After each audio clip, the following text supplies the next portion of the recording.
नमस्कार। आज हम विस्तार से बात करेंगे ईरान पर हुए हालिया अमेरिकी हवाई हमले पर। जी, जिसे ऑपरेशन मिडनाइट हैमर कहा जा रहा है। हाँ, हमारे पास इससे जुड़े कई स्रोत हैं, हमले की डिटेल्स हैं, फिर उसका असर क्या हुआ, दुनिया भर से क्या रिएक्शन आए। और हाँ, आर्थिक प्रभाव भी, जो काफी अहम है। बिल्कुल। तो कोशिश यही रहेगी कि इन स्रोतों से जो मुख्य बातें हैं वो सामने लाएं, ताकि ये जो पूरी उलझी हुई स्थिति है वो थोड़ी साफ हो सके। तो ये हमला, जहां तक हमें पता है, 22 जून 2025 को हुआ।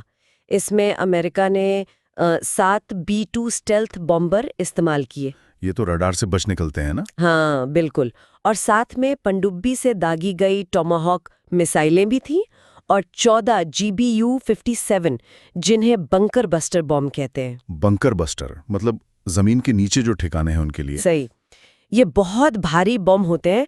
इनका खास मकसद यही है कि जमीन के बहुत नीचे जो मजबूत ठिकाने बने होते हैं उन्हें तबाह किया जा सके। और निशाने पर ईरान के मुख्य परमाणु स्थल थे, जैसे फोरिडो, नतांज। जी, फोरिडो, नतांज और इस्फहान ये मुख्य निशाने थे। और सुनने में आया है कि एक चालाकी भरी रणनीति भी थी, कुछ ध्यान भटकाने जैसा। हाँ, एक डिकॉय ऑपरेशन था।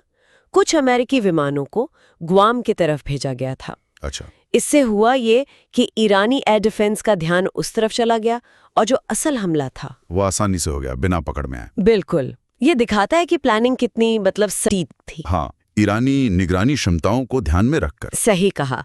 अब नुकसान की बात करें तो अमेरिकी अधिकारी शुरू में तो कह रहे हैं कि नुकसान शानदार हुआ है या पूरी तरह नष्ट कर दिया। लेकिन सेना की तरफ से, जैसे जॉइंट चीफ्स चेयर जनरल केन, हाँ, उनका कहना है कि पूरा आंकलन मतलब फाइनल असेसमेंट, जी, उसमें अभी वक्त लगेगा।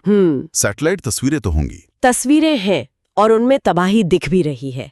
लेकिन मुश्किल ये है कि जमीन के नीचे जो ढांचे हैं, उनका क्या हुआ ये साफ नहीं है। एग्जैक्टली वो कितना प्रभावित हुए हैं ये कहना अभी मुश्किल है। तो मतलब सिर्फ सैटेलाइट इमेज काफी नहीं है, और भी इंटेलिजेंस चाहिए होगी। हो सकता है, अक्सर ऐसा होता है।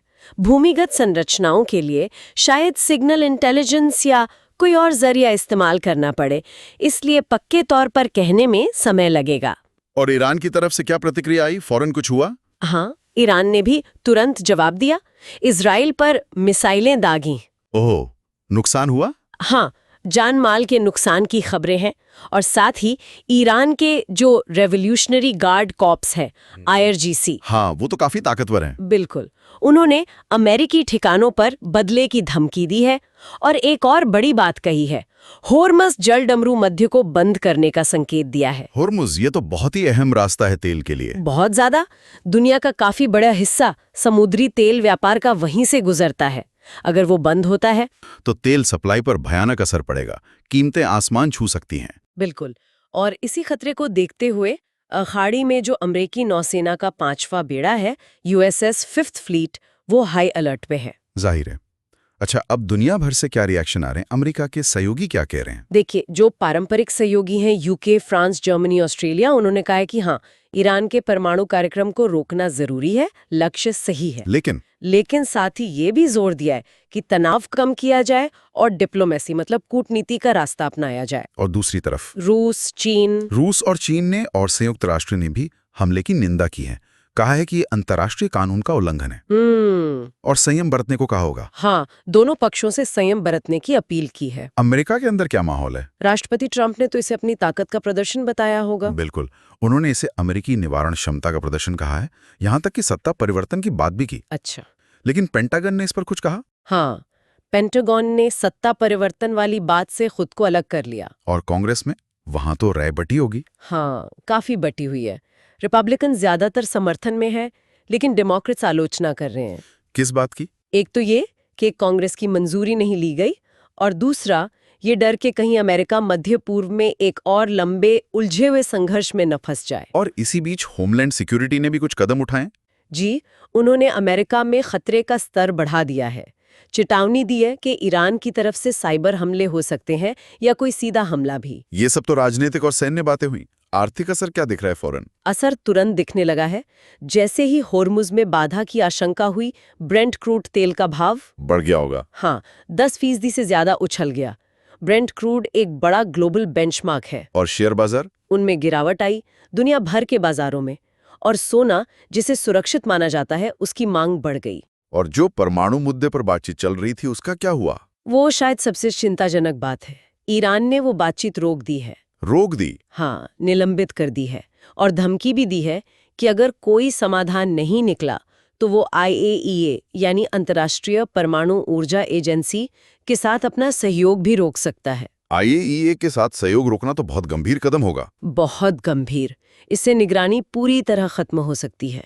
तो अगर हम सार देखें तो ऑपरेशन मिडनाइट हैमर एक बहुत बड़ी घटना है, सैन्य भी, राजनीतिक भी। जी, जिसके परिणाम दूर तक जा सकते हैं। अमेरिका दावा कर रहा है कि उसने ईरान के परमाणु ढांचे को काफी नुकसान पहुंचाया है। लेकिन कितना, ये अभी पक्का नहीं। सही। और ईरान ने जवाब भी दिया है। आर्थिक जोखिम बढ़ गए हैं, कूटनीति का रास्ता वो कमजोर पड़ रहा है।